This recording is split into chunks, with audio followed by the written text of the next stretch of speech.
안녕하세요. 향단TV의 라니입니다.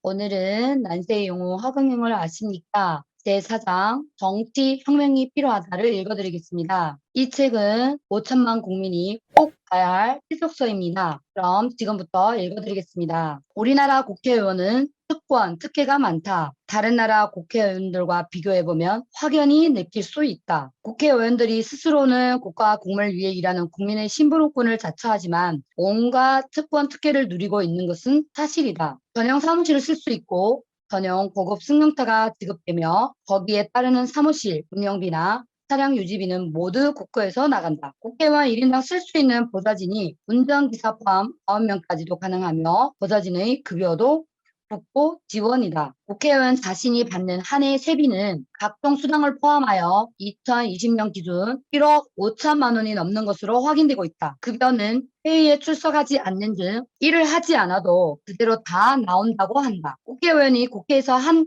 발언에 대해서는 그 어떤 발언이라도 면책 특권을 가지며 범죄를 저질러도 회기 중에는 국회의 동의가 없으며 체포되지 않는 불체포 특권도 있다. 그리고 철도와 항공요금은 모두 무료이며 특등석을 이용할 수 있다. 게다가 대통령도 받을 수 없는 정치 후원금까지 받을 수 있다. 그러나 선진국이라는 덴마크나 스웨덴의 국회의원을 보면 우리나라 국회의원과는 전혀 다른 소박한 모습이다. 스웨덴 의원들은 의전 차량이나 개인 비서가 없다. 심지어 의원들을 위한 주차 공간조차도 따로 없다. 주차 공간은 오히려 국회 직원들과 당내인들을 위한 공간으로 배정되어 있다. 국가 1인당 GDP 대비 국회의원 보수 수준은 우리나라는 세계 3위인데 비하여 스웨덴은 24위에 불과하다. 스웨덴은 세비를 주급 형태로 받고 회기 중 결근하며 무노동 무임금 원칙에 따라 세비를 받지 못한다. 덴마크의 경우도 의원들은 거의 봉사에 가깝게 의원직을 수행한다. 덴마크 의원들의 상당수는 자전거로 출퇴근한다. 하루 평균 12시간을 일하며 비서 1명이 2명의 의원을 보조한다. 무노동 무임금 원칙이 철저히 적용되어 정해진 회의에 참석하지 않으면 그 시간만큼의 수당을 주지 않고 발언권도 박탈한다. 국회의원 수 축소와 명예직화. 30여 년 전부터 나는 국회의원을 100명으로 축소하고 월급을 주지 않는 무보수 명예직으로 전환하자고 주장해 왔다.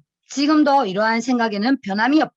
그들의 보좌진 급여에 대한 복구 지원을 중단하고 꼭 필요한 사항 외에는 차량 지원과 각종 특권도 없애야 하는 것은 말할 것도 없다고 본다. 이러한 조건에서도 일할 사람은 얼마든지 있다고 생각한다. 그리고 이들이야말로 사심 없이 국가와 국민을 위해 일할 사람들이다. 절대 현실성 없는 이야기가 아니다. 국회의원을 무보수 명예직으로 하면 진정으로 나라와 국민을 위해 봉사할 사람이 나와 헌신적으로 일할 수 있고 국가 예산을 절약할 수 있다. 국회의원 수도 대폭 줄여야 한다. 나는 100명 정도면 충분하다고 본다. 국회의원 수를 100명으로 축소해도 되는 이유는 그 숫자만으로도 얼마든지 입법부의 역할을 충분히 할 수 있기 때문이다. 1석당 인구가 얼마라는 식으로 다른 나라들과 단순 비교할 필요는 없다. 한국의 민주주의는 미국으로부터 들여온 대통령 중심제다. 따라서 미국의 상하원 의석수와 비교해 보는 것이 합리적이다. 미국은 국토가 한반도보다 거의 약 44배나 큰 나라이고 인구수도 우리의 6배가 넘는 약 3억 3천만 명에 달하지만 연방의회 상원의원 수는 100명에 불과하고 임기 2년인 하원의원은 435명 정도에 머무르고 있다. 그렇다고 미국 정치가 잘 돌아가지 않는다는 이야기는 아직 없다. 그런데 오히려 국회의원 수를 줄이기는커녕 늘려야 한다는 주장이 정치권에서 나오기도 한다. 근래에 연동형 비례대표제로 선거제도를 개편하려는 논의가 한창이었을 때 국회의원 정수를 확대하자고 주장하는 사람들이 있었다. 정당 득표율만큼 의석수를 갖도록 하기 위해서는 최소 330석 이상의 의원 정수 확대가 불가피하다는 주장이었다. 물론 국민의 저항을 고려해서 국회의원 특권을 축소하자는 단서를 치기는 했다. 그런데 이렇게 주장한 데는 현역 국회의원들이 비례대표 의석수를 늘리는 것 때문에 지역구 의석수를 줄이는 것은 절대 불가하다고 반대하고 나섰기 때문이었던 것으로 알려져 있다. 현역 지역구 의원들이 자신들의 이해관계가 걸린 부분에 대해 전혀 양보하려 들지 않으니까 국회의원 수를 늘리는 방안을 생각한 것이다. 당장 국민적 저항을 면해보고자 국회의원의 특권, 특혜를 줄이는 것을 조건으로 하여 국회의원의 의석수를 늘린다고 할 때 축소된 국회의원의 특권이 이후에도 미래에도 그대로 유지될 것을 믿을 만한 국민이 과연 있을지 의문이다. 지방의회 의원들을 처음에는 무보수 명예직으로 한다고 하고는 지방의회를 설치하고 이후 슬그머니 보수를 받는 유급직으로 바꾸어버린 것처럼 축소시킨 국회의원 특권과 특혜에 대해서도 그렇게 되지 않으리라는 보장이 없다. 더구나 국회의원의 특권 특혜는 국회의원들이 스스로 정한다. 눈 가리고 아웅하는 것에 불과할 수 있다. 물론 이후 국회의원 정수를 늘리자는 주장은 총 의석수를 기존대로 유지하고 연동형에서 준연동형 비례제로 바꾸면서 밀려나긴 했지만 그러한 발상이 나온 자체가 기회만 있으면 정수 확대 주장은 언제든지 다시 고개를 들 수도 있다고 본다. 거대 양당의 역사적 편법. 말을 시작한 김에 연동형 비례대표제와 관련하여 거대 정당들이 저지른 커다란 잘못에 대해 한마디 하고 넘어가야겠다. 연동형 비례대표제는 총 의석수를 정당별로 정하고 지역구에서 당선된 숫자를 뺀 나머지 의석수만큼 비례대표 의석수를 주는 아니다. 이러한 연동형 비례대표제에 대한 논의는 군소정당 비례대표 후보들도 당선될 확률을 높여주려는 대승적인 태도로 모처럼 좋은 취지에서 시작된 일이었다. 그러나 그것도 잠깐 얼마 안 있어 거대 양당은 본색을 드러내기 시작하여 서로 당리를 따지면서 결국 연동형 비례대표제를 기존의 비례대표제와 그것의 절충 형태인 준연동형으로 바꾸어 군소정당 후보들이 당선될 가능성의 범위를 좁혀놓더니 막판에는 아예 그 가능성마저도 줄이고 거대 정당들이 비례대표 의석을 다 가져가기 위해 이제껏 그 어디에서도 듣도 보도 못한 위성정당이란 것을 만들어 내기에 이르렀다. 총선 결과는 그들의 의도대로 되었고 군소정당들은 결과에 허탈해하며 그들의 편법에 분노하였으나 어쩔 도리가 없었다. 사실 위성정당은 정당한 그 목적 조직과 활동이 민주적이어야 하며 국민의 정치적 의사 형성에 참여하는 데 필요한 조직을 가져야 한다는 헌법 조항에 위배되는 것이라 생각되며 애초 중앙선거관리위원회가 등록을 받아주어서는 안 되는 것이었다고 생각한다. 그러나 중앙선거관리위원회는 형식적인 심사 절차만을 거쳐 위성정당의 등록을 받아준 것으로 보인다. 또 이들 위성정당의 비례대표 공천에서도 미래통합당, 더불어민주당 등의 모 정당에서 이미 적법하게 선출된 비례대표 후보자를 일부러 제명하고 그들 모 정당의 위성정당에 재입당시켜 그가 위성정당 비례대표 후보가 되도록 모 정당에서 마음대로 정하는 편법이 있었음이 분명한데도 중앙선거관리위원회가 위성정당의 공천 결과를 문제가 없다고 보았는지 등록을 허용하였는데 이는 부당하다고 생각한다. 나아가 중앙선거관리위원회는 이렇게 해서 탄생한 위성정당의 미래한국당과 더불어 시민당의 선거 보조금까지 지급하였다. 이러한 위성정당의 조직과 편법적인 행위 그리고 이에 대한 중앙선거관리위원회의 묵인, 허용은 우리나라 정당사와 선거 역사에서 아마 매우 수치스러운 일로 기록되지 않을까 생각한다. 지방자치제의 유감. 나는 일찌감치 지방자치제를 없애야 한다고 강조해왔다.